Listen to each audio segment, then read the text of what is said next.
Cool. We're live. Mr. Morrison, I yield to you, sir. Yes, good evening, all out there. This is Gregory Morrison. I'm acting as your chairman tonight for the Belize Current Affairs number 310. We want to thank you all for joining us wherever you are in Belize, and whether you in and across the diaspora, and whether you'll be joining us in a later broadcast of this program. We thank you for joining. And we're going to first start with our reading and we'll start with a prayer first, Mr. Morrison. Okay, with our prayer by Mr. Brackett, and then our reading by Mr. Wade. So good evening, gentlemen, and thank you for being part and for giving me the honor of sitting in the chairman's seat this evening. Thank you very much, Mr. Morrison, for accepting the offer to be our chairman for tonight. You have been a gracious host successfully, and we hope that we will be able to do right by you tonight and present a worthy program on our 310th Belizean Affairs program. Thank you very much, sir, for the privilege to participate with you. I'm going to go ahead and offer the word of prayer. I hope I make it short. Divine loving Father, as we come before thy presence once more, thou who art the creator of heaven and earth and all that in them are, into thy hands we commend ourselves, asking that thou would continue to have mercy upon us, that thou would guide and protect us, give us wisdom, knowledge, and understanding, and endurance, perseverance, protection, and the ability to speak truth to power when need be. Please bless this program for us. Bless also our people in Belize, our country, its leadership. Bless this country of the United States, its people and leadership as well, and the rest of humanity. The rest of trials and travails, loving Father, please have mercy upon us all. We ask these mercies in Jesus' name. Amen. Amen. Good evening, Mr. Wade, please. Thank you, Mr. Morrison. It's always a pleasure to sit in your company, sir, and thanks for bracing us here tonight with your sitting as our chairman for tonight on our Belizean Affairs show number 310 on a blessed Wednesday, 23rd June. Monday. Sorry, blessed Monday. Yeah, Trump. Thank you for being here with us, sir. It's always a pleasure having you. Thank you. Leonard, thanks for that warm prayer. It's always a pleasure sitting, in your company also. Thank you, and Mr. Morrison, I got one of our faithful supporter sent me two reading. He sent me one from Ecclesiastes. Chapter 2, and then he sends me one from Proverbs, chapter 3. So I'll do the Proverbs one. Okay, thank you. Okay, so it reads, Proverbs chapter 3, 1 to 10. It reads, "My son, do not forget my teaching, but let your heart keep my commandments. For length of days and years of life and peace they will add to you. Let not steadfast love and faithfulness forsake you. Bind them around your neck. Write them on the table of your heart. So you will find favor and good success in the sight of God and man. Trust in the Lord with all your heart, and do not lean on your own understanding. In all your ways acknowledge him, and he will make straight your path.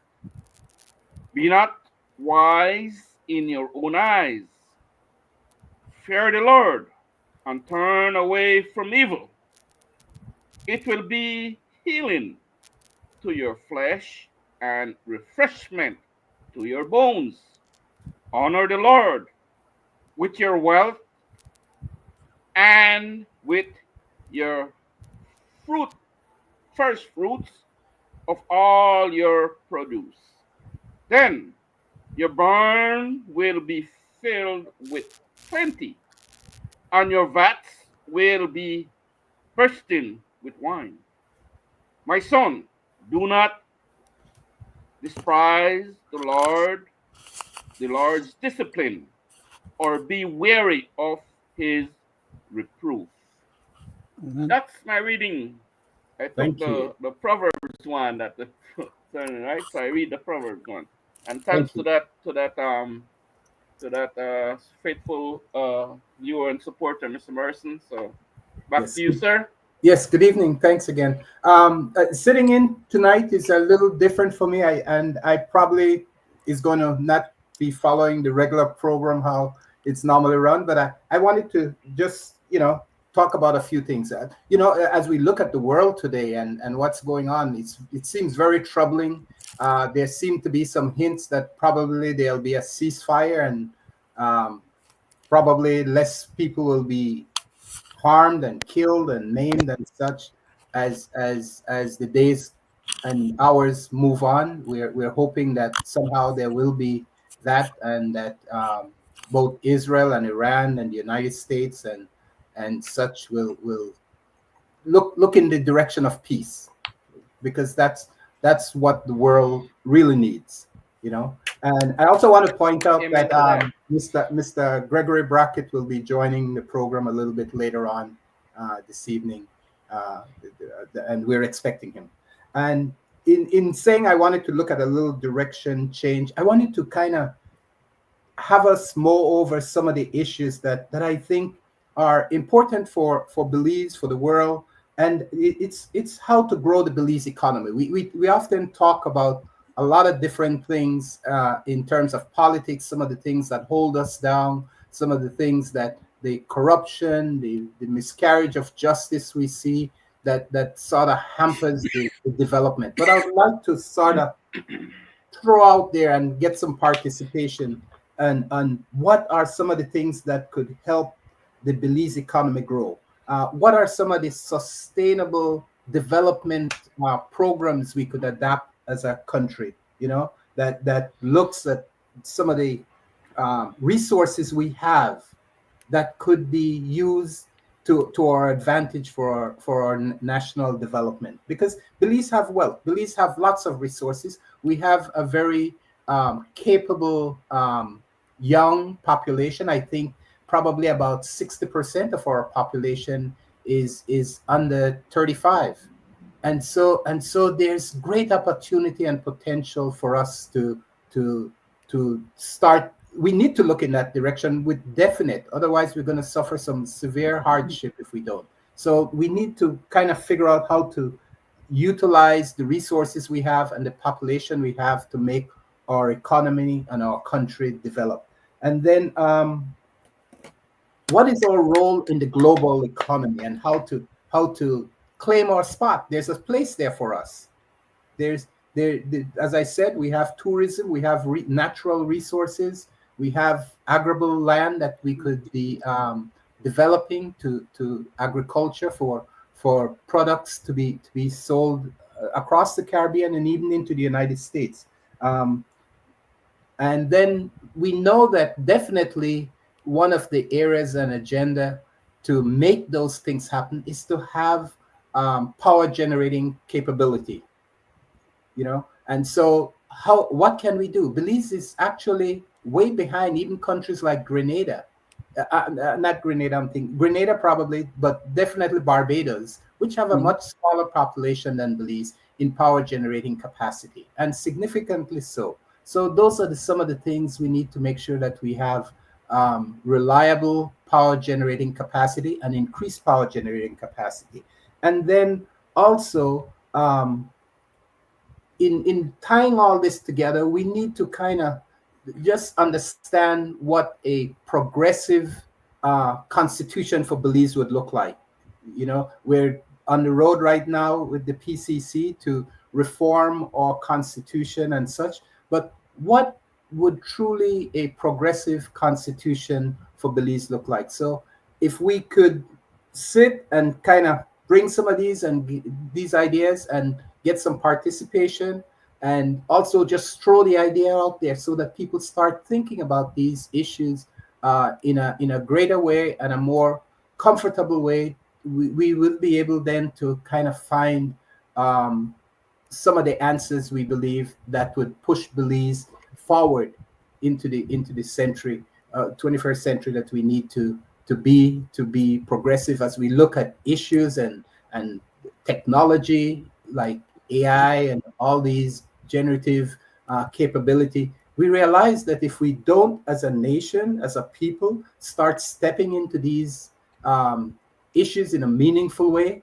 that we're going to be left behind. And we're not just going to be left behind, but in a little ways, but in great and in tremendous ways that would it would probably become insurmountable to kind of catch up in any way. And so the opportunity is here. The turning point is here, that we could jump on this path that gets us to where we need to go, or we could fall back with great suffering for our people. So good evening again, gentlemen. Sorry for the long intro on that, but with that, we could just take it and see what we could do with it this evening.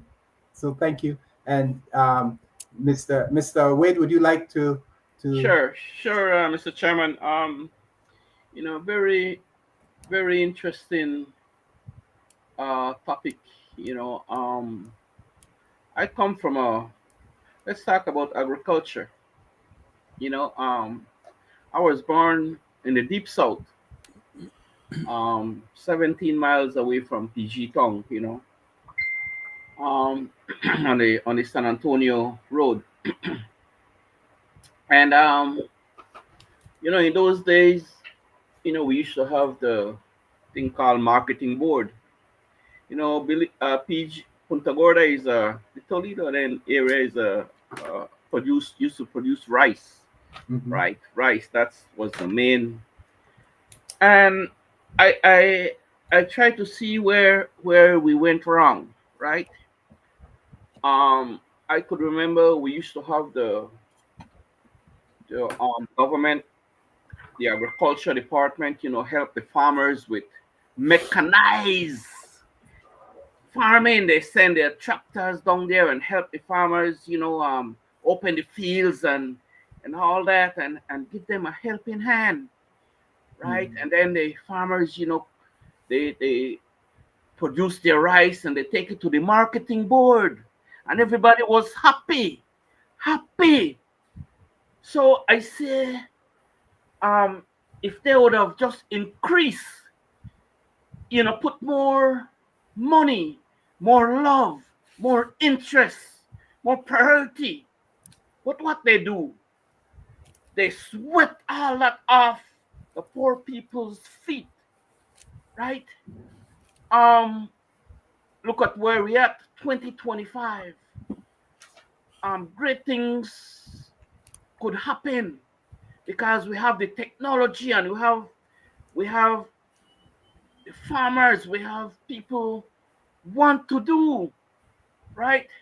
But for some reason there is a block, right? That when a small farmer try to do something now, like I tried. You see, I talk from experience, See, then when they say I talk this way, I talk from experience. I'd had 50 acres mechanized, right? In the Yalbak area, I was doing mechanized farming. I did 50 acres of beans. I did, when that is finished, I do 50 acres of corn.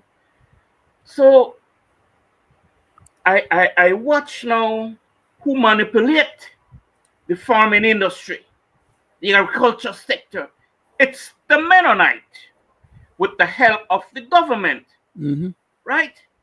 So my people, my experience, I had us to buy the seeds. First of all, I had us to get it mechanized by the Mennonite because they're the only one that has the machinery to mechanize the farm. Remember I said back in those days, the government, agriculture department helped the small farmers, right? And help them putting in the machinery that I knew about. I don't know where anybody else know about, but now, 2025 now. say you got your 50 acres, you want to plant corn. So you got to go to the Mennonites to mechanize your farm. You got to go to the Mennonites to get the seed, the pesticide to help your farm. Then you got to go to the Mennonites to reap that. Back then in those days, the government had combined to, who could remember combines are the things that do the reaping, right? So where did all that done? Now, for me, it's all about greed, though, right? But anyway, I did talk my experience, right? Yes. So after they reap your corn, you got to sell it to them, to the Mennonite community, because they became the marketing board. Remember I spoke about marketing board? They became the marketing board for the small people, for the small farmers. Everybody got to go to the Mennonite. So what they will do, they will house your corn. They'll have them in these big bins, and then they will say, well, you know what? This thing still have a little moisture. I'm talking my experience, right? This thing has so much percent of moisture, and this is what we're going to give you now, right? But if we house this another 10 days, it will be dried. Then you will get the good price. But while they house your item, you gotta pay, right? So you gotta pay for them to house it. So anyway, long story short, I did that for 5 years. On the last plant I had, it was beans, and the same thing they did to me, right? So I made nothing, no return on the 50 acres of corn, right? I had no return on the 50 acres of beans for 5 years, right? I made no money, right? They made all the money. So on the last one, I said, well, you know what? What I will do, I'll see if I can take my beans out of your big bins, and I'll give it away. Instead of giving you for $65 a 100 pound, and I know the given price right now is like $85, but here, this is what you're playing with me. So I was trying to, so, well, I'm a person, I easy to settle, right? I was fixing to take the beans out, the two big yarns you have, and give it away. Just gave it away, right? But same Mennonite, a different Mennonite came and talked to me, and he offered me, so that I wouldn't have lost. So he offered me for the 2 bins of corn. Beans, right? And I just gave that to them, and that was that with that. That's my experience, and this is what messed up the small farmers. farmers, right? I could see how that happens. But then, like you said, in the past, the government had the marketing board. They had equipment that you could rent, and probably storage facilities that you could put your grain in that were less costly. What happened to all that infrastructure? Was it turned over to individuals, or they just were allowed to decay and break down? Finish that off, Mr. Morrison. Let me just finish that off. And it'll be short and sweet. When the PUP government came out of power, they sold everything out or gave it to their chosen ones, right? All that. You hear about ministers walking off with big Buluza and Breda and all these things, and Bushag and all these things, and it's all about the people's asset. This is what they did with all those assets that was for the people, right? So it's all about greed. Now, like I say, interesting topic, and this is real, right? Everything in terms of agriculture, produce, rice and beans, our staple, has to do with you got to go to the Mennonite. And I will leave it. One more item is the cattle industry. There's only 3 people in this country that control that. The guy Mai, Brisenio, and the Mennonite. So all the little small man them, my people both at home and abroad on the world, has to has to come and get permission from these 3 people to sell there, and they will not sell it. You hear about the my guy say good market in Mexico and Guatemala, but good market for him and the Mennonite. Mm-hmm. Right? So the little man now he has to come and sell the Mennonite, and Brisenio and his whatever, right? For if it's the price is $2 a pound, they gotta settle for 90 cents.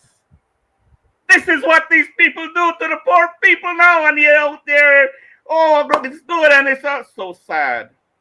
So sad. Right? My experience. Okay?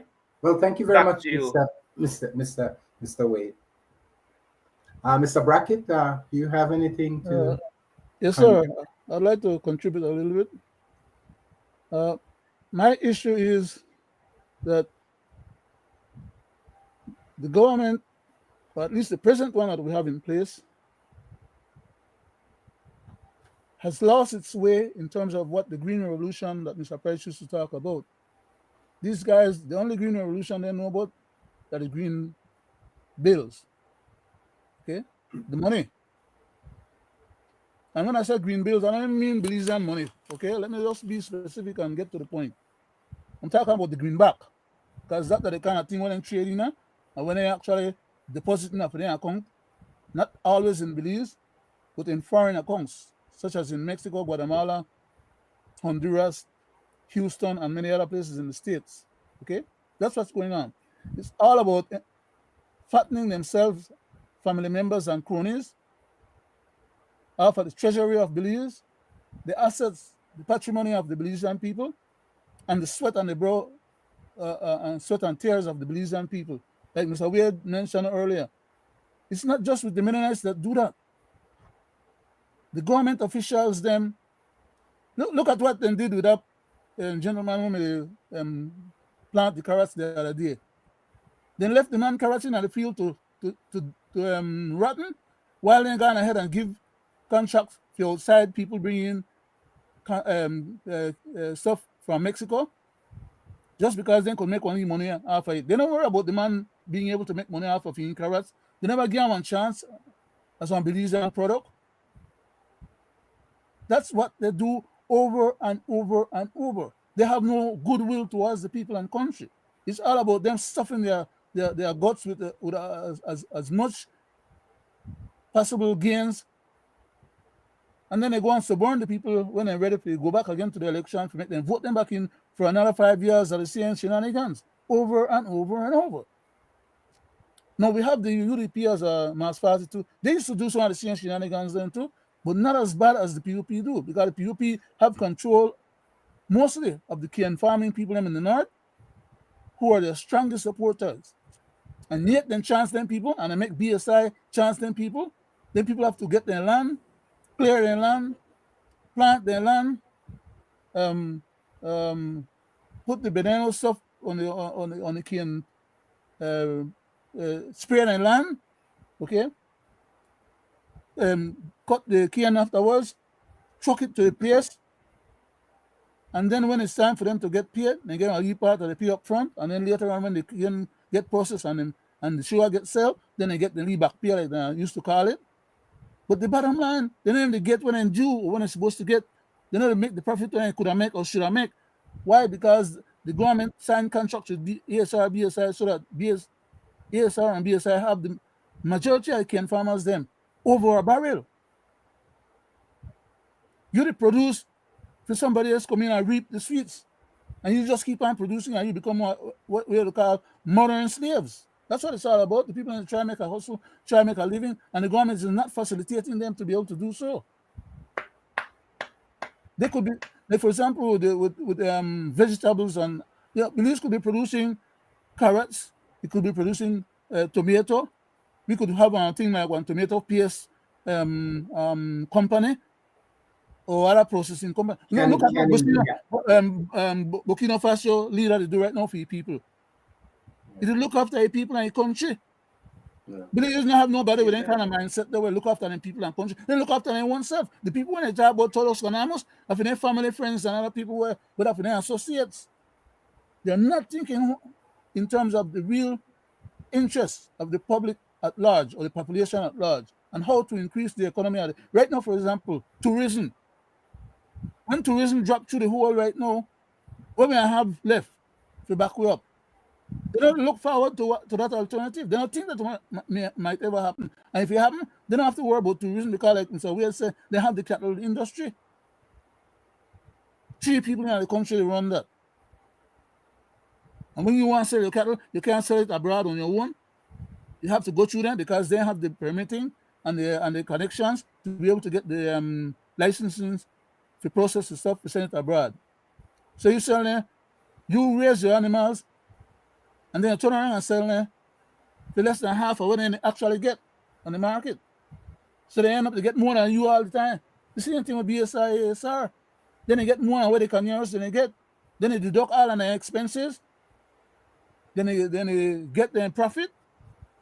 Then they give them the overseas companies other options to bring in, like for example, the other day when the sugar may run short, bring in sugar from other companies abroad, okay, and charge higher price for it. It's all about sweating the people. You got sweat, Mr. Wade, when you was dealing with the Mennonites. Yes, they sweat you right, left, center, all the way through. At every step of the way, then they make money off of your shoulder while you wait to hope that you will get some money at the end of the process. True. The government is in a position to do better than they're doing. But we'll probably discuss it a little further. Thank you very much. One of the industry we had that was very viable at one time was the banana industry and the citrus industry. Controlled by special people, though. Well, I'm talking about, yes, they're controlled. I'm talking about national sort of potential growth industries. I understand that in the process, the small farmers are taken advantage of, but I'm looking in the big macro issue of production. How viable are those industries? Mr. Chairman? Yes, sir. I recall you pointing out initially when you started the show about how to help the Belizean people get jobs, be able to be productive, and contribute to the economy and themselves. Yes. I'm saying that if the government really wants to do the job that is required to be done in Belize, we can't wait for outside funding come in and develop more industries for we.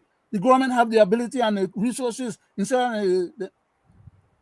They have the ability and that's why they need to apply themselves to do the job. That's all I'm saying. And these people, they could have small farmers, 10, 20, 50 acres, will join up and produce. And then the big companies, then if they want to really kind of the market, you could sell to them. But the government must be able to facilitate making sure that the people are treated right. No small farmer can't fight no big farmer that court, anyhow. I agree with you. And that's why I'm saying on the macro issue, we need to look at where government intervention can be once again in areas like the marketing board that facilitated those, and also in the areas of making equipment and technology available. And it is okay to rely on individual private businesses to facilitate things. That there's nothing wrong with that. But we're saying that there comes a squeeze point where the government, where it's not looking at making a profit, can help facilitate the industry and also make sure that the small private farms, individual farming are also actively participating and also getting the benefit of their labor and not just being squeezed out of every penny that they would see as a profit for them. Mr. Chairman, may I? Yes, sir. Belize is bigger than El Salvador, and it's bigger than most of the other little islands that we have, or the other small Caribbean nations then. We could produce food. In fact, right now, we had people that were selling products to El Salvador recently. Yes. And we could be doing the same thing in a bigger scale with proper organizational structure and proper infrastructure and concern and support. to sell to the Caribbean as well. A lot of Yes. places Yes. in the Caribbean Yes. would buy for we product, Yes. being a member of the Caribbean Common Market. Yes. If we product up to par, and if we could have the ability to be able to, you know, even packaging, for example, we could package some for we product family. We could produce bell peppers. When, for example, then ship work on a Belize, they have to feed them people. So if we could produce the stuff them what they need, tomatoes, carrots, Yeah. potatoes, you know, Yeah. anything that we could produce, Yes. and Yeah. you can produce it in such a way that is clean, healthy, Yes. especially if it's not full up a whole lot of chemical. Yes. We could sell the stuff on the basis of providing natural growth stuff. Yeah. So, Organic. Organic. yeah, Yeah. organic. And those ships will buy those things because when people come to Belize, they want to eat Belizean things and they want to eat healthy and you know they want to. Right. Right. So those people who own them tourist villages out the key and so on, they could buy food stuff them locally Belizean made. They don't have to depend on Guatemala or Mexico for being and stuff there in a free country to supply them. Why they do that is because we people don't have the ability to be able to produce what they need and in the quantities. Yeah. And that's exactly the point. And so I'm trying to see where the impetus could be to sort of get government and get private individuals involved once again in establishing those agricultural interface, like the marketing board or the cooperatives and such, that would help farmers, because we seem to we have the recipe of how to do those things, how to organize them. We talked about the rice board we had. We talk about we had a very viable citrus industry at one time that even Tropicana was looking at coming into Belize and producing citrus, orange and other citrus products. So we have the resource, we have the potential, but for some reason we don't seem to have whatever little recipe it is to bring about all the mix of commerce to make it happen. And is that just greed? Is that just selfishness? Is that what is going on that doesn't make it come together? We seem to have the Can't make, Mr. Chairman, if they can't make some money on the side of it, they don't want to be bothered. Then for their engineer, okay, investing in it. They have to get something out of it. And when they get out of it, if it's something that's really productive, they want to control it. Okay? That's what happened with the citrus industry. It was allowed to fail by the people who then hire to manage it on their behalf, who are government lackeys. Then turn around and go and get lands from government and build for their own citrus industry. Now then they mass produce and then they sell their stuff abroad. Then they sell, then they package their stuff and sell it to Belizeans. Now then succeed. What about the rest of Belizeans who couldn't succeed if them just keep the thing and make it viable? Then crash it so that they could go ahead and take it over and succeed. Now, of course, the citrus industry is still going, but not as viable as it could have been after all these many decades. Yeah. And even the banana industry. Recently I heard there was some plans to do like soursop in some type of commercial venture. It's being done. And call name just to be specific. Them, Mr. Canton, they produce soursop enough for him to be able to make his juice. The soursop juice and they put in the bottles and the cartoons and thing. Okay, he not the one across he gonna he make citrus juice now. He make fruit juice. He make all kind of different juice, and kudos to him.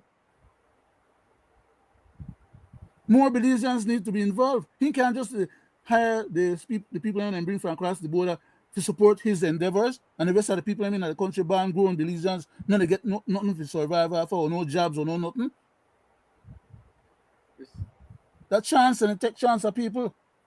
Mr. Chairman. Sorry.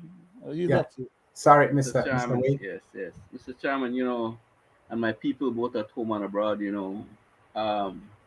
those of us who are second generation and third generation the fourth generation of born Belizean. We know that, from time immemorial, right? We are agriculture country, right? We live on our Agriculture based, produce, yes. right?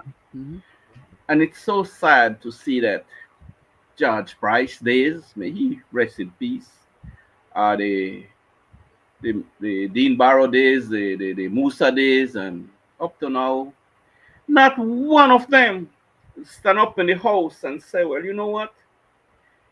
Let us, make we stop thief, man, and make we stop do all these things. And make we try lobby for a factory, one canning factory, right? I'm like, like Leonard mentioned, tomato paste. Produce one lot of tomato here, and you know what? At the end of the day, a lot of it goes to waste, Mhm. right? Mm-hmm. And with our corn producing company, Guatemala, the amount of truckloads of corn go across these rivers and through them back roads and all these things to Guatemala For the on a Mennonites then. daily basis For from the Mennonites then. Spanish lookout. Mhm. Truckloads of corn, But no, none of us was truckloads supposed of to know that. beans, sugar on a daily basis. They went past the police checkpoint, right? They have a checkpoint there in Bullet Tree there. That from there they're opening and it goes across the river, right? Yeah, it's a known fact. So sad that what I'm saying is that not one of them would stand up in the house and say, we will lobby for a factory, canning factory of whatever of our produce, right? I haven't heard that yet, right? In my time, I just live in the 90s when I got in politics and I contested Kayo. So that was one of my mission. That was one of my agenda. I said, what is Libali at the top out and thing, hanging try to mess up things and thing, right? I started from in the 90s. I think could have been done, but they don't want to hear a poor little fool and stupid person like me, right? See, these are the things. None of them has the will. Because why? They will not get any money back from that. It's not a hustling for them. Prime Minister don't make nothing. The ministers, they don't make nothing. The representatives, they don't make nothing. Right? What they're bigging up now is Santander. Because, it's a big hustle. Santander, this Guatemalan company, is a very big hustle for few of the ministers and this PUP government. Mhm. Right? I could remember back in the 90s too when they caught this guy, a Cuban guy, Mr. Chairman and Leonard. They refined our fuel. The hardcore he was selling it cheap.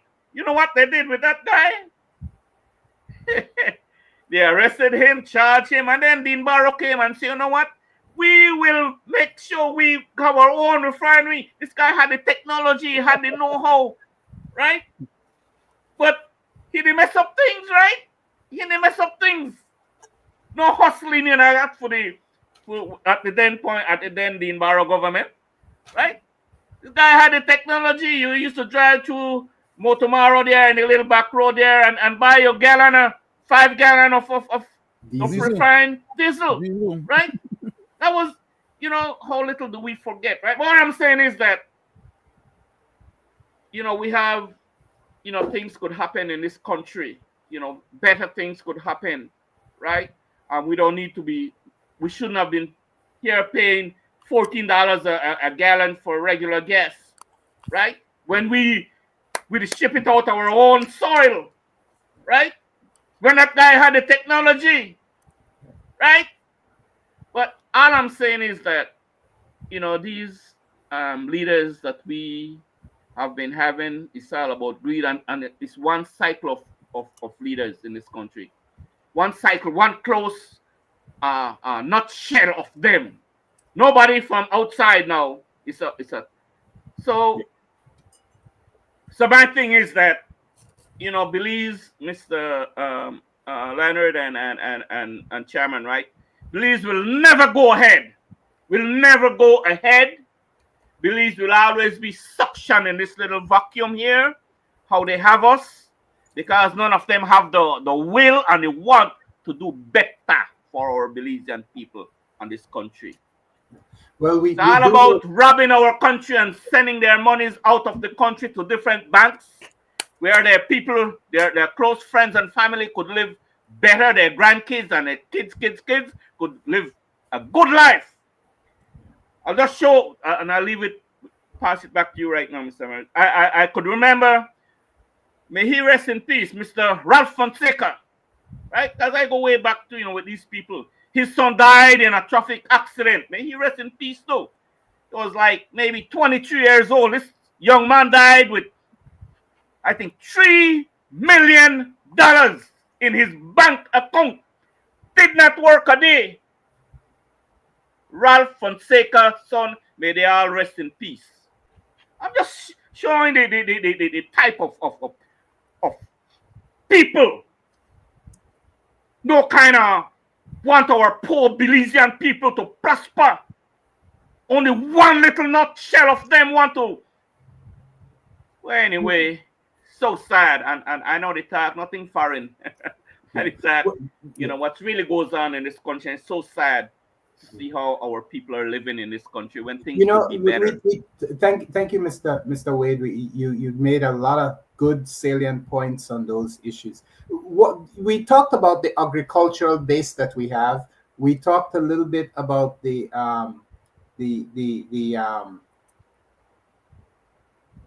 ranching that happened, but we also have areas that has great potential, like tourism, and that is being mismanaged to a great degree because we're not reaping the resources from that very capable industry that we have. For some reason we hear about so many billion or millions of people visiting, and yet we are not seeing the true reward of that in any meaningful ways, not in taxes, not in spending on the ground in the local economy. And so we have to question how we're implementing those, and then where the money is going that is actually coming from that industry, and how such a big loophole seems to exist in the evasion of taxes that should be recouped by the government. And then we also have other industries like fisheries that we have allowed to kind of through probably some overfishing and through some mismanagement, we have allowed that industry to have dropped appreciably over the last few years. Mr. Chairman, can I, before I comment on fisheries, can I go back to the what was it that we were talking about? Oh, tourism. Yes.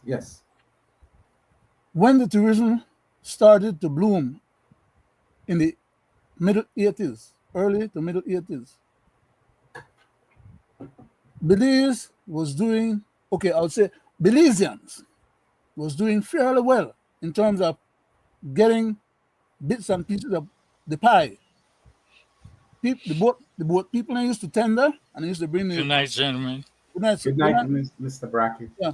Then the boat people, they used to tender and get the job to bring the people them off of the boat and bring them to the shores. The people that used to come to the shores, the hair weaving people and the little trinket making people used to make all the money off of it. When the people used to walk around town and they used to stop in a little shop there and buy whatever they want, just trinkets to carry back home with them, right? Now, all of that is not available anymore to the Belizean public because these people now, not in the head tax that we used to get, okay? That's supposed to be government money. That is being shared also with the tourists, with the tourist village. Then, okay? And they get big concessions, they get hundreds of millions of dollars literally in breaks over 25 years period, 30 years, and then with the opportunity to renew automatically those things, Why? Because they have the industry developed already. They got them facilities already established, so they get the automatic renewal of that contract. But the bottom line is that the small Belizean people have been cut out of the whole tourism thing. We hear about this tourism, and it depends on tourism. The local Belizeans are not, when the people that come in the country, when they come in at the plane, then drop the Philip Wilson airport, and then take another plane and go out to the islands. They don't come to Belize City, come shop. They don't left no money in the Belize City. So the Belizean people or the other people that are around, maybe the people in Akayo, they tell you something when they carry them up there, if you go see the Maya reads them or whatever. But I'm just saying that initially when the tourism thing started, it was all a good thing and the people were benefiting from it. Why can't they benefit now? Is because the big corporations then they keep them people on the island. They don't bring nobody on shore anymore. If they bring them on shore, they just pick to and bus for go somewhere else. Okay. And then let me just introduce Mr. Gregory Brackett. Good evening, sir. And good evening, Greg. Nice to see you, my brother. Good evening. Joining us. Good evening, Mr. Chairman. It's always a pleasure to sit with you guys virtually. To you, the Belizean people at home and abroad, I want to thank you for tuning in to this 310th episode of Belizean Affairs with our host tonight, Mr. Gregory Morrison, as the chairman. With all due respect, sir, I am very attentive and was listening to you. And highest regards to you. Highly appreciated for hosting tonight's show. I go back to you, sir. Okay. Thank you, sir. Mr. Brackett, could you continue? And then we'll jump to Mr. Gregory Brackett to give us some points. I was just commenting on the fact that the tourism thing is a good thing for the country. And despite the fact that the small people are being boxed out of it, because when people pay off the company and ship, they pay their money abroad through their credit card. None of that money travels through Belize local banking system. That money stays abroad. No accountability. We don't get no taxes from it. We don't get no benefits. We don't get nothing from it. So other people are benefiting from our tourists. Yes. Or tourism. Yes. Let me leave it at that. While we are not. Yeah. And the people that are coming, if they are from the Caribbean, it's like they don't want black people from Caribbean come to Belize. Okay? Because they're afraid that they are Jews, Belizeans, and jumping points to come to states. What the hell do we have to do with that? That's none of our business. We are a member of CARICOM, and those people are entitled to come to Belize just like how we are entitled to go to their place. There's a treaty, the Charagrammas Treaty, that establishes that.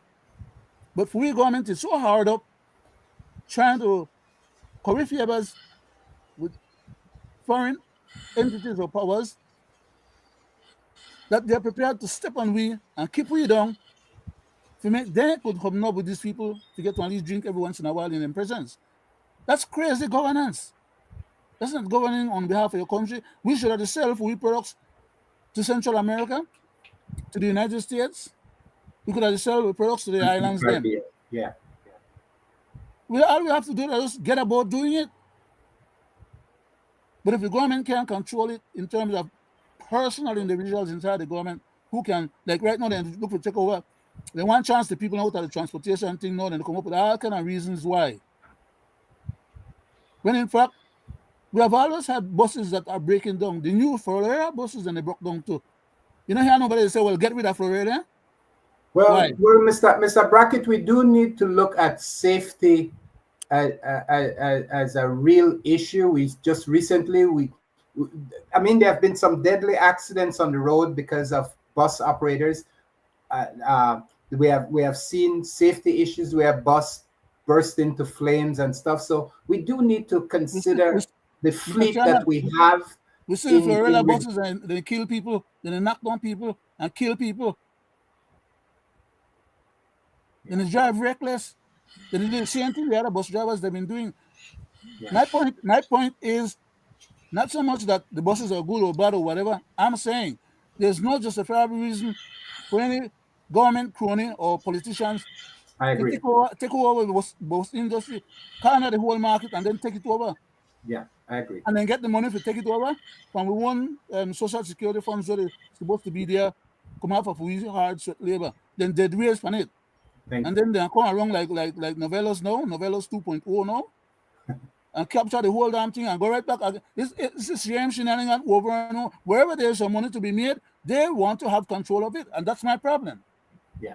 Thank you, Mr. Brackett. Welcome. Before I move to Mr. Gregory Brackett, I want to introduce one other point, and and I kind of brought it up briefly, and it is the power generating capability that we need to improve in our country. We still, as a country, in 2025, suffer blackouts, and we know that that is not going to take us anywhere. It's not going to make Belize more secure. It's not going to be make Belize more productive. So we need to also think about those basic issues of how we make those type of improvement, along with all the other development issues, because whether it's agriculture, tourism, um, livestock, or whatever, whether it is wood industry, furniture production. Belize have some of the very best wood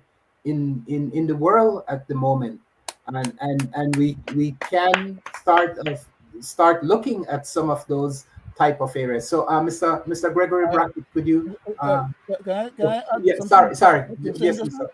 Mr. Um, Leonard. we have ironwood, we got sericote, we got rosewood, Rosewood. we got Uh, we got um mahogany, we got cedar, we got, as you said, Mr. Chairman. I'm just enumerating some of them to back up what you had just said, because I don't want people to get the impression that okay, you just said something and you gone over their head.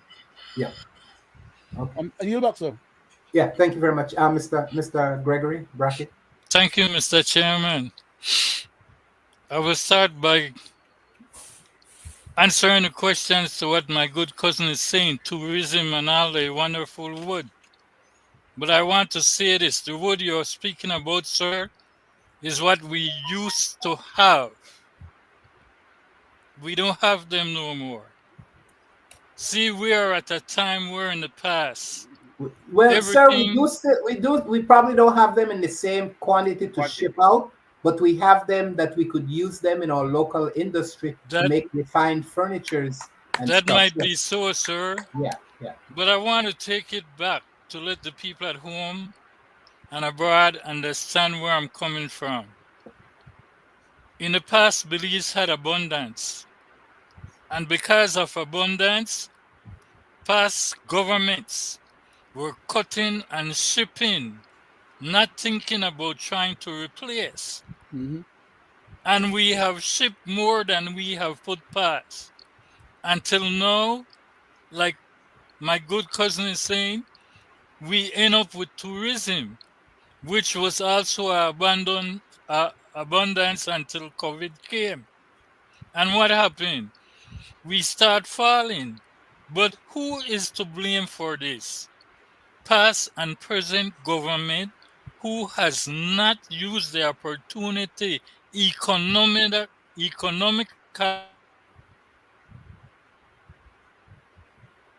to invest the money into other, and present government has not tried to use the money in other infrastructure or technology. And we keep going down this road. If we look at Chetumal across the border in comparison to Belize and what they used to look like, look at how they stand right now. What factory has past and present government ever put together in Belize that is Belizean owned?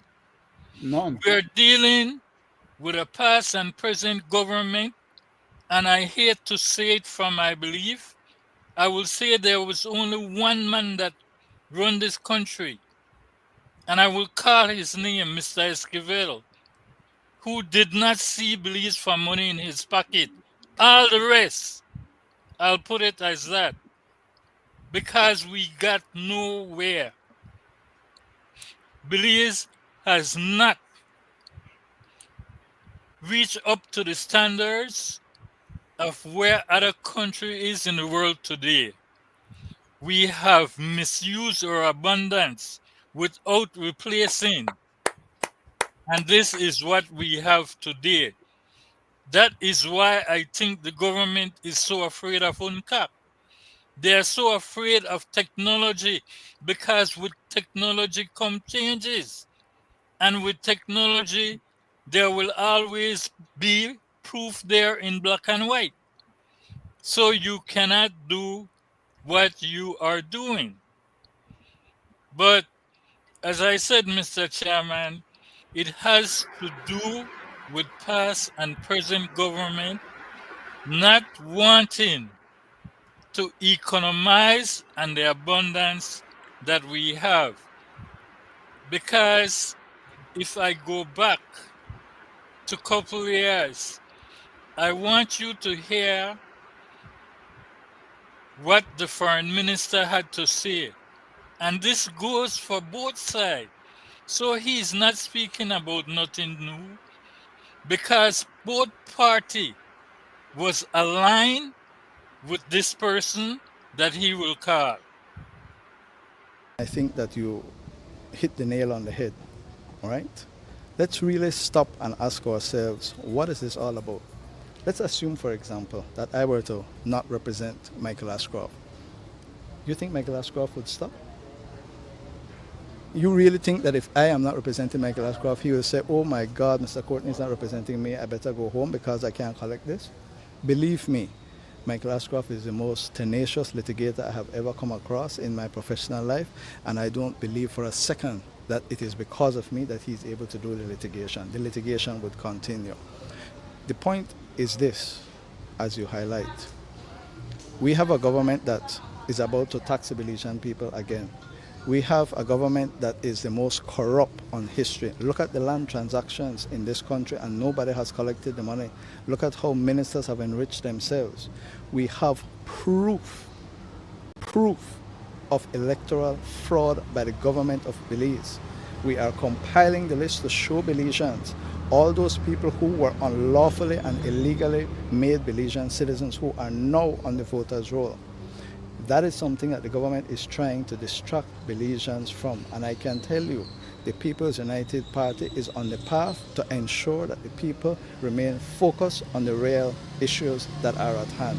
And those have to do with jobs, it has to do with the quality of living, it has to do with the incredible deficit and debt that this country is in because of the United Democratic Party.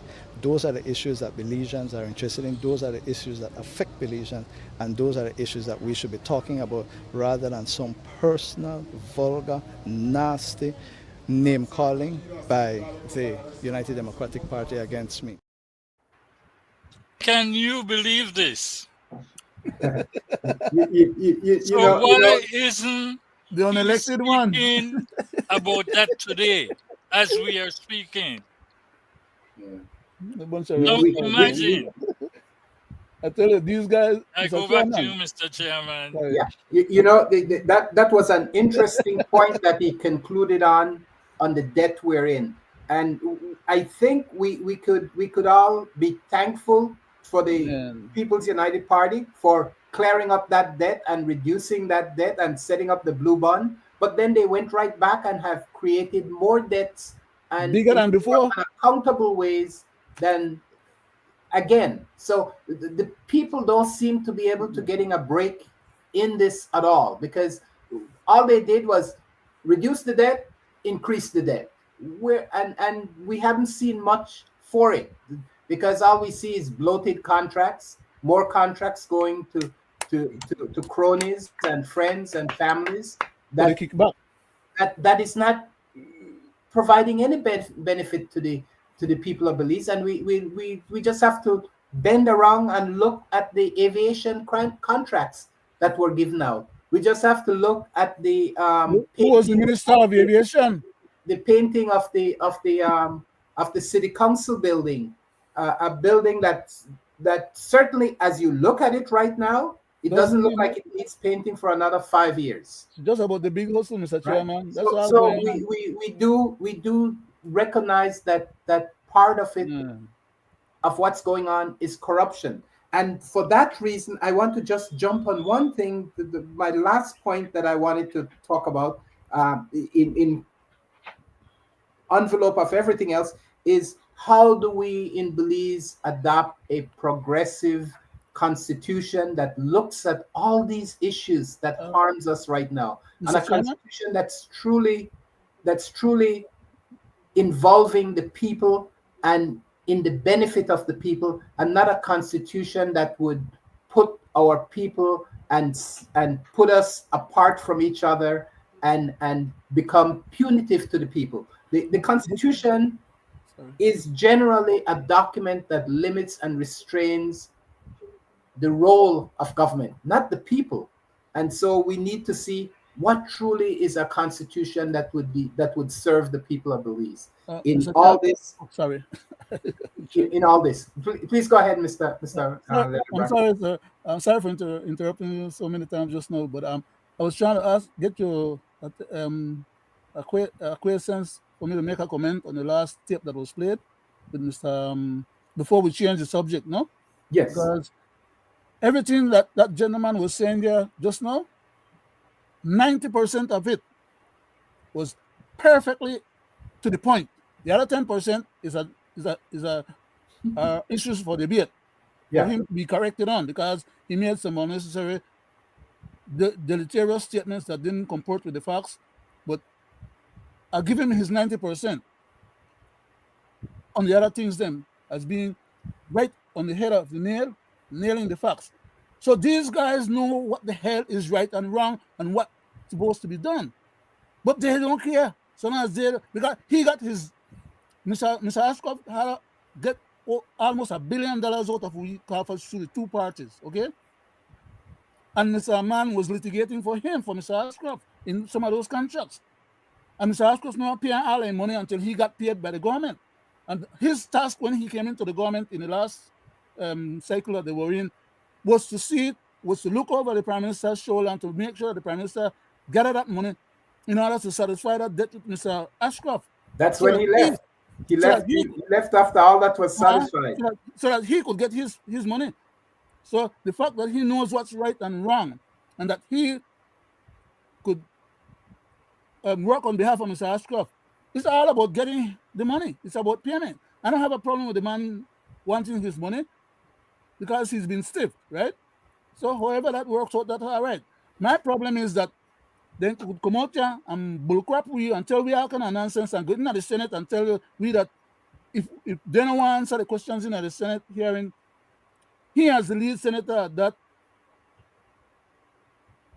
the Senate knows what to do. What the hell the Senate don't know what to do when he is the lead senator? Okay? So these guys are a bunch of jackals and hyenas. Well, the problem, the crux of the matter is that the people of Belize find themselves at both crosshair, whether it's UDP or PUP, because the former Prime Minister, Dean Barra's government, also represented the Ashcroft Corporation and in litigation against Belize while he was Prime Minister of Belize. So that's why he could not get my support initially when he first took over the party. Mr. Chairman, okay? That is why I play the tape. Yes. Because I would love to hear the gentleman saying that today. Because that is what happened during the last election. Yes. That just happened. It's been happening. The land trade for votes, and it will not change. So I'm hoping, Mr. Brackett, that as we keep pointing these things out, people become more aware of it, and that we do get the necessary changes, because that's the only way to sort of move the country along and ahead in the direction it needs to go, that will benefit the people, all the people, or a vast majority of the people, and not just a small select few.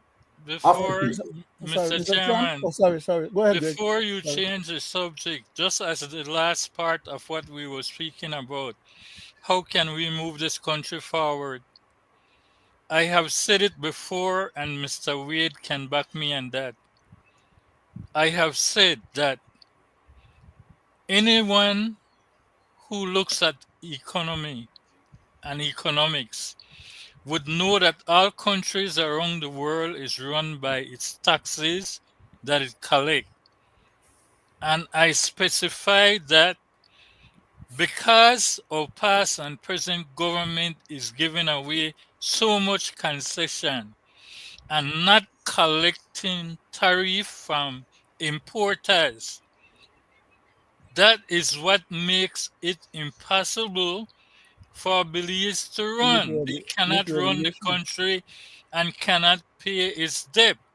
And I have said the government is only after staying in power and wants to change from democratic to republic.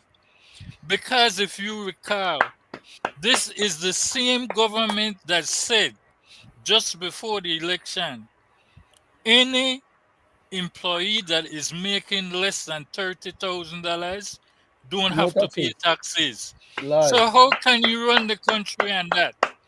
And I want to put it even further. Now here you have them coming after businesses, landowners and small businesses for unpaid tax, even threatening them they will be served with a warrant, they will be taken to court, and if they don't pay, they will go to jail. But then in vice versa, let's ask the government, how much workers have still not collect their income tax return for the past 8, maybe 10 years from past and present government. I would like to go a little further. Why aren't these ministers paying a fair share of taxes into the consolidated funds, not only from the earnings that they make as ministers or the benefits that they get from ministers as ministers? I'm talking about their own private companies. They are not paying a fair amount of taxes. And they are not taking themselves to jail or proposing to take themselves to jail, My good cousin, as you just mentioned, let Greg. me put this out there because I saw it, I read it, and I know it is happening. When the law firm of Mr. Courtney and Cowie got in line with the government, there is a clause in there, I believe. I read it that was sent to the GG to stop them from paying any form of tax. And I'm sure if I look it up, you will find it. So I saw that too. why aren't these big corporations not paying their fair share of tax? We need a new tax code. Mr. Chairman, the Belizean government went to the Congress and passed a law to legitimize the previous contraband that he and Samai and the others, the Mennonites and others, were doing. But even though they legitimize it and it's now being done legally as compared to contraband as before, we're still not collecting any taxes out of the damn process. It's my problem because they are not paying no taxes, but they're getting the benefits and they make the laws in such a way that they don't have to pay no taxes. Why? They get exemptions. They get what you call carve-outs, okay, for 10, 15, 20 years, just like what they give to the other big corporations, they give to themselves. So they don't pay no taxes, and the But contraband stuff is now legal. the issue Okay, I I just wanted have, to say, I just wanted to correct, it's not Congress, but the Parliament, Mr. Brackett. okay, Yes, sir. Yes, sir. Yes, sir. Thank Mr. you. Chairman, I stand the corrected, sir. issue I have is history is repeating itself. And we need to watch it. And I want Mr. Wade to answer to what I'm saying because he knows it is true. Whenever this party come along, nationalization, here we have them trying to do it to the bus company. Mm-hmm. Here we have them trying to do it with BTL. and I will say something with BTL. If you can recall anybody, back in 2020, there was a thing that came out about the Prime Minister's sister owing $11.1 million tax. Shortly after that, there was something posted where there was a claim that she did not owe any tax and she had received a certificate to prove that they had said she owed I no remember that tax. too. I remember that JC, too. that's Right. like But then 4 if years that ago, is something like that. true, 3 years Just ago. why, again, Greg, if that one was second. true, Greg, can I give you one second? That is also the case as with the unelected one, father, right? Who got money, was ordered by the court to pay it back, and the same PUP government when they came into power, just write it off, just dispense with it. The same Narda thing they go and do with Garcia. that's all No, they do. no, that was Lisa Schumann as Oh, yeah. Attorney Lisa General that Schumann, wrote yeah. off the Courtney so debt of 3.6 Mr. or Chairman, I'm 3.9 bringing million this up dollars. because I want to show you what is happening in this country, people at home and abroad. If this is the case and they intend to nationalize BTL again by buying out all the cable company, you know what that will create for people like Mr. Vasquez and other entities that like to speak about the government? They can pull the plug anytime and they will not have nowhere to broadcast. Yes, it's coming. But still, if that is left to is Well, giving them some and extra I money. just wanted to mention on the purchase of the BTL, they haven't given us a reason why that's a good idea, what it would cost, and even why we would want to do that at this particular juncture in time.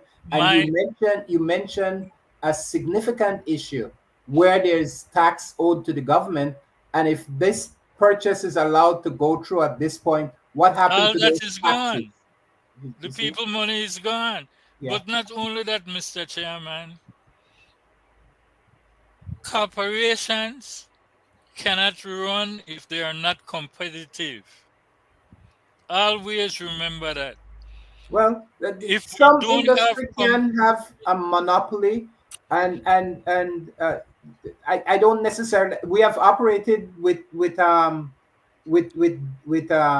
BTL and Smart side by side but in Mr. many years now, Chairman, and it seems to offer the people a great deal of choice and right, options. right. And But so I'm probably saying, there's no real reason to do that. We know that they have scavenged off the BTL and have The acquired a contract, lot of their asset the and government and contracts. their property um, rights, and some of their customers that the prime minister and his government have just turned over all of the government of Belize um, Service services contracts. over to Smart, and without even competitive or any type of right, looking at that. And so Mr. and Because so Chairman, the, that the, is what I was getting to. If you have turned over those services, including Microsoft, Smart's supposed to be doing well, better than BTL. So now why you want to sell out all that back to BTL? It can well, has I to that's why I be said more than we have that. to see can I It just has to what's be, going on. and the price tag I understand is about $150 million. uh can I take a shot at that? I want In to the hear first, Mr. Wade. wait, Go Go ahead, ahead, Leonard. sir. Go ahead, Leonard. Go ahead. Go ahead. in the first instance, why the government took away those contracts from the government or the people's telephone company, because right now it belongs to the people. It not belong to Mr. Bresenio and Fiin Cabinet or anybody else.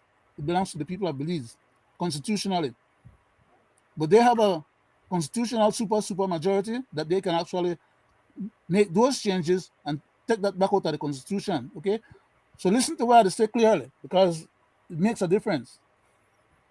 Why, in the first place, Mr. Lizaraga, who was put to be the chairman of BTL, was put there to do a job, okay? To basically trash BTL or put it in a compromising situation where at some point they would have gone ahead and tried to say, well, it's not functioning right, it's not profitable, the government needs to get rid of it because the government need money, and under the IMF you can't have no government entity as a public-private endeavor that the government is sponsoring. The government needs to get rid of it. That's the IMF recommendation always. But in this instance, the idea was to block the back of BTL, make it ineffective, and then Mr. Ashcroft would have bid for it and gotten it back pennies on the dollar compared to what he sold it for or what was settled with him for. And he will still end up with it. So the change now, they figure, okay, well, BTL is making a little money.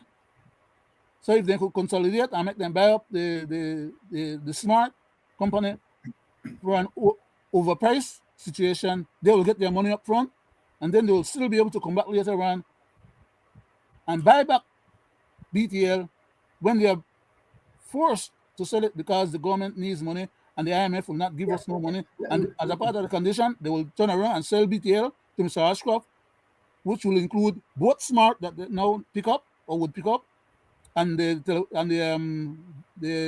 nothing stopping them from doing a recompete on setting up another company similar to Smart after they sell Smart exactly. to BTL. So well, they have other companies right now that they're trying to throw in there as part of the sweeteners too. But the end result is that it's going to become a monopoly, and it's not going to be won by the people anymore because the present government had a super majority the last time. They have a super majority now for the next 5 years. Before the 5 years is up, this deal will be consummated. I yield back, Mr. Chairman. Sorry about that, sir. Okay, thank you very much. Okay, thank you very much, Mr. Rodney Wade. Do you have anything to? Yes, on that, monopoly there, that inside trading, so sad to see how they are profiting off of BTL, right? It's a back and forth thing. The ex-senator, Mr. Lizaraga, he got that job. The senator gave him that job, and his brother is the owner of Next Gen. So it's so for the listening public out there who do not know, it's all about a little group of these crooks. They sit down in a behind closed door and they figure out how to sucker the Belizean people again, right? There's an they did that with the electricity board, right? They say they sit in a little corner and say, let's see how we could sucker the government need to get rid of electricity board, but before we do that, let's see how we could make some money off it, right? And set up our people to get rich, right? You see what they did with Warsaw, right? I mean, what else is there left? Yeah, that's pretty much like gone already, right? The different people that is involved, right?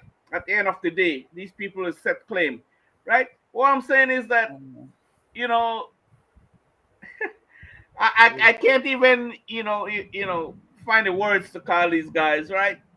But hey, what we gonna do? They're there. People elect them, to elect them to do whatever they are doing to us and keep doing to us, right? It's so sad. And as I speak right now, they're gonna raise our electricity pretty soon. Yeah. I would say before the year is out, right? The electricity rate will go up again.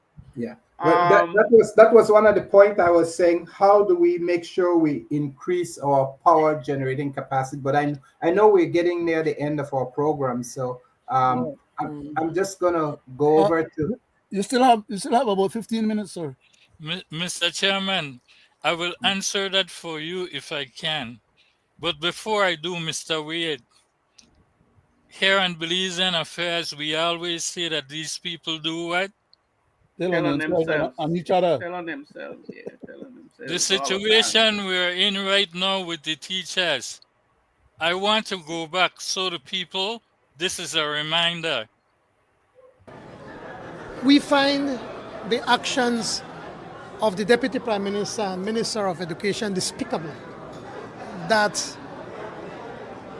pretty much what the government is trying to do is union bust. They want to try to break up the BNTU and try to intimidate the teachers by saying that, well, if you don't come to work, we're going to find somebody to replace you. It is so ironic that when you want to see a minister, you can't see them. But right now you have all the elected representatives and ministers of the government and even their non-elected representatives going to the schools right now and talking to the teachers and talking to the managers for them to be able to keep the schools open. It is like they are shooting the messenger instead of looking at the message that the BNTU is talking about. The very same message that we're talking today, it's about governance in this country. It is no longer about ourselves, as the teachers are saying. It's not about the three, but it's about the eight proposals that they have in front of the government. It's a despicable act on behalf of the government. Who are these people who are going to bring in? A lot of these people have been dismissed as teachers, or they have not been able to get their licenses for one reason or the other. And now those are the people who are going to bring into the classroom to look after our children. Something is seriously wrong with this government. Have you met with the BNTU leadership? Gentlemen and people at home and abroad, I would hope the Prime Minister would listen to this tape because he's at the helm now and this is what is happening. Even though the Deputy Prime Minister said last December in the House that all increments would be paid up by the 20th of December. And the Minister of Education is making sure that these teachers would not strike against them. But where we are today. So that is just a strong reminder that both parties are playing the teachers in the same way. Chance. Mr. Chairman. Yeah, thank you very much for that clip and reminder of the state of where we are. As you know, the school classrooms take the summer break, and we just wonder what the pending situation is going to be in terms of how this will be resolved through the period and when class opens again in Mr. Chairman, we still have 10 minutes more to go for the thing with the tribunal, no? Yes. With the Constitution. Yes. Well, yes. I said I will answer that for you, Mr. Chairman. And I will. It is my honest belief that when you live in a country where a prime minister wants to do constitution reform, but does not want to go to the educated people, like the learned men and women, some of who knows constitutional law, and sit down and talk with them. I could call some name. You have liars out there like Miss Matura, you have Mr. Bradley, you have many more that could have sat with this government to bring forth a righteous constitution that will serve the people like the Bahamas did, who took 8 years to complete it, still did not complete it, but it favored the people of that country. I believe that what the present government is doing is not because the Belizean Constitution, which is a parliamentary one, is not intact and is not working well. I believe it's working too well for them. That's That the problem. is why they want to change it. That's the problem. And I have said it before. The issue with our present constitution is the basic structure. which makes up the separation of powers and our fundamental rights, Section 3 through 19, with Section 20 for judicial review. The Prime Minister is trying to get rid of our fundamental rights.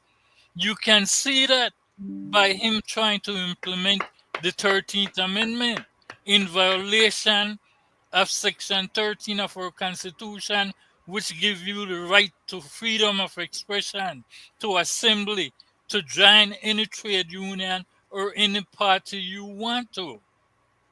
He's violating the Constitution when it comes to Section 6 of equal protection by law. When he wants to make a 13th Amendment and goes to the Belize Defense Force and to the Coast Guard to ask them if they think that it is good or a good time to approach the DG to put a state of emergency. That's what I dictators call do. that very ludicrous, That's Mr. what Chairman. dictators do. I go back to you, sir. Thank you very much, Mr. Brackett. I agree with you, and I think that we need to sort of look at what are some of the progressive ways that our constitution needs fixing. And it doesn't, I'm talking about highlights and main items. Maybe there's like a list of 10 things that we need to make sure that our constitutional address. And for sure, our basic civil rights is one of them. You know, the structure of our government is another of them, the separation of powers and such. And then for sure, the role of government. What is the emphasis and role that we want to hold our government to? I was going to go to Mr. Leonard Brackett, but he fell off. So I'm going to go to you, Mr. Wade, on trying to look at some of these issues. I think we have probably like 10 minutes more, and probably you No, use thank this you. for a little wrap up. Thank you, Mr. Chairman. I've always been saying over the many years here now that there's nothing wrong with our constitution. There's nothing wrong with it. I see nothing wrong with it. Um, but the problem with these guys, right? Like Gregory had already said, what is their mission, right? And lately, they are enshrining now that you know um, interfering with the courts, right? The courts already say, well, like, you infringe on these young man's rights, basic human rights, right? And you got to pay them, So now they're making sure that they're making amendments that and they want to take it back to 2018, that whoever has any case pending or in having an intention of taking them, that's not going to work, because we make sure that we enshrine in the Constitution that you cannot sue us, right? You cannot do it, right? But it's just because they don't want to pay these young men this is money that the court already awarded, and say where they went wrong, right?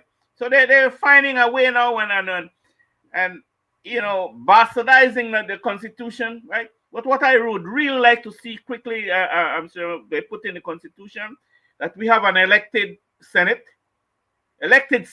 not because I like you and you clean my butt when it's dirty, right? And don't worry, you have a job with me, right? No, elected senators, right? And I would like to see them pass UNCAC. Enshrining the Constitution, you must pass UNCAC. That and like I say, in a sense of time, I pass it back to you. Those are only two that I would like to see them do enshrine in our Constitution. Instead of taking away, I would like to see them add that into our Constitution. Okay, thank you. Mr. Gregory Brackett, could you just give me your closing remarks? As I said before, when it comes to our Constitution, Mr. Chairman, the 13th Amendment is in violation of our fundamental rights. The same way the state of emergency was in violation of these young men's rights who were picked up. as was said, you cannot use a state of emergency and weaponize it to fight crime. Likewise, you cannot use this 13th Amendment that the Prime Minister is trying to use to bust a court verdict. It's like doing union busting. A court has already ruled on the merits. The case is finished. Res judicata. Yes. The only way he can challenge it is through the right channels to appeal and appeal until he runs out of appeal. But to go and try to implement a 13th Amendment to bust a verdict that was passed down by our High Court, Need to go to jail. I believe, is treason. Because the Constitution grants the power to the Chief Justice of this country. The Chief Justice is the one Well, who should... the courts, which includes the Chief Justice. The court. The Constitution grants the Chief Justice the power. The Chief Justice is the one with the power to make sure that the judiciary takes care of the separation of powers. That is why. But you know, it's everybody's. It's the entire three parts of government that has the responsibility to ensure that the separation is in place. We know the executive always pushes. We don't have that, sir. We have an attorney general who is not fighting for his people. We have a prime minister that is not making sure the laws that are passed is in line with our constitution. He is trying to make laws outside, informal laws, not formal laws, because this 13th Amendment, sir, cannot rewrite the acts of Section 18A of our Constitution. That is how you know when they are formal or informal. Thank you very much, Mr. Thank you, Mr. Brackett. Mr. Leonard Brackett, could you give us your closing remarks, sir? Yes, sir. And I was thinking that maybe I could make it shorter, or make it short, but it don't look like you want to turn out short, but I'll try. Thank you, sir. Please go ahead, continue. Okay, sir. I wish somehow that in our constitution we could come up with a clause that says that if the legislator pass a bogus law, an unconstitutional law, a law that is outside of the bounds of the Constitution, that violates the principles and the prescripts of the Constitution, that they could be held individually accountable for providing the majority vote that tries to bastardize the Constitution and to try and bring about such illegal conduct. That is that everybody is under the law, and if you violate the law, you're subject to prosecution. And I wish that somehow the DPP would be in a position to be able to haul any of these individuals who participate in such treason against our country. Not going to happen. Into Section the court 20, sir. and have them on Section 95. It will not happen how you want it because Section 20 is there for judicial review. Yes, but even Section 20 under judicial review is being contravened right now by the present judges we have on the bench. And they are being caught lying. Basically, in public, while sitting on the bench and impeaching themselves. Self-impeachment.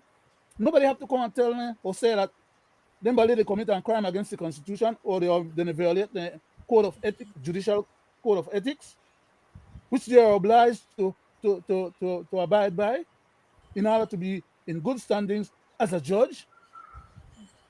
They're all a bunch of, okay, let me say it like this.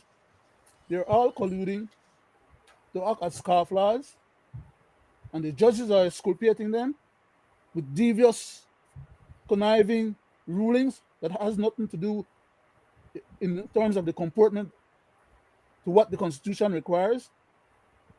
But the people don't know. And the people just hear what's happening, and so long as they say, okay, well, the judge ruled, the judge ruled. And the judge is bastardizing and ruling against law. They're supposed to rule according to law. That's what's required of a judge.